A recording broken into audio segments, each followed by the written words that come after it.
100 টাকার গরু গোস্ত দিবা, এই থেকে শুরু হলো আমার 100 টাকার গোস্ত দেওয়া। এই দোয়া করতেছে যে আমার মনে হয় ওনার দোয়াটাই আমার জন্য যথেষ্ট।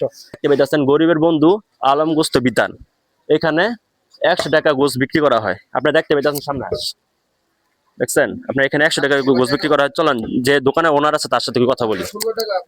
আসসালামু আলাইকুম ভাই। ভালো আছেন? ওয়ালাইকুম আসসালাম। ভালো আছেন আপনি? জি ভাই, আলহামদুলিল্লাহ। এখানে দেখলাম যে 100 টাকা গরু গোস্ত বিক্রি করা কি সত্যি ভাই আসলে নাকি এমনি? ভাই এটা সত্য বলতে, এটা আপনি মানুষকে জিজ্ঞাসা করলেই পাইবেন আশেপাশে। আমার 100 টাকার গরু গোস্ত এটা সবসময় চলমান থাকবো, আমি জীবিত থাকি আর না থাকি, যতদিন দোকান থাকবে ততদিন সেটা চলমান থাকে। এই উদ্যোগটা কিভাবে নিলেন? অনেকে তো দেখলাম মানে অনেক বড় বড় ব্যবসায়ী আছে গরু গোস্ত দোকান দেয়, মানে 5 কেজি 7 কেজি 10 কেজি নিচে গরু গোস্ত বিক্রি করে না, অথচ আপনি 100 টাকার থেকে গরু গোস্ত বিক্রি করতেছেন, এটা কেন? ভাই এটার আসলে বিষয়টা হচ্ছে, দেখা যায় বর্তমান আমাদের দেশের পরিস্থিতি অনুযায়ী, আর বিশেষ করে আমাদের নারায়ণগঞ্জের মধ্যে অনেক প্রচুর পরিমাণ আর্থিক অবস্থা দেখা যায় স্বাবলম্বী না। অনেক গরিব শ্রেণীর মানুষ আছে, নিম্ন শ্রেণীর মানুষ আছে, আবার উচ্চ শ্রেণীর মানুষ আছে, যারা দেখা যায় আপনার গরু গোস্তটা কিনে খেতে পারে না। তো দেখা যায়, আমার কথা হলো, আমার এখানে শুধু বড় লোকই আসবে না, আমার এখানে সব পেশার লোক আসবে, সব শ্রেণীর লোক আসবে। আমার দোকানটা প্রতিদিন সকাল 6টা থেকে রাত্রি 10টা পর্যন্ত খোলা থাকে, শুধুমাত্র যাতে আমার এখান থেকে এসে কেউ ফেরত না যায়। আর 100 টাকা গোস্তের যে বিষয়টা, আমার কথা হলো যে দেখা যায় আপনার আমার অবস্থা ভালো, আমরা 100 দেখা যায় 1 কেজি কিনে খেতে পারি, কিন্তু আসলে অনেকেই আছে দেখা যায় সেই যে কুরবানি ঈদ গেছে এ পর্যন্ত গরু গোস্ত খেয়ে দেখে নাই। অনেকে দেখা যায় দোকানের সামনে আসে, কেউ লজ্জায় বলতে পারে না, আবার দেখা যায় কারো আর্থিক অবস্থার কারণে বলতে পারে না, কারণ কেউ তার 100 টাকা গোস্তটা বিক্রি করে না। তো আমার মাথায় আইডিয়াটা আসার কারণ হলো, দীর্ঘদিন আগে আমি যেই জায়গাটা আপনাকে নিয়ে দাঁড়াইছি, ঠিক এই জায়গাটার মধ্যে একজন মানে মধ্যবয়স্ক মহিলা ছিল।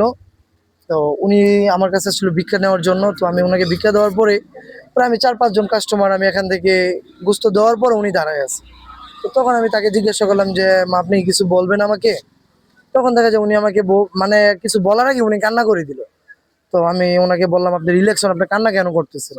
তখন উনি আমাকে বললো যে বাবা, সেই যে কুরবানি ঈদ গেছে এ পর্যন্ত আমি গরু গোশত কি জিনিস আমি খেয়ে দেখিনি।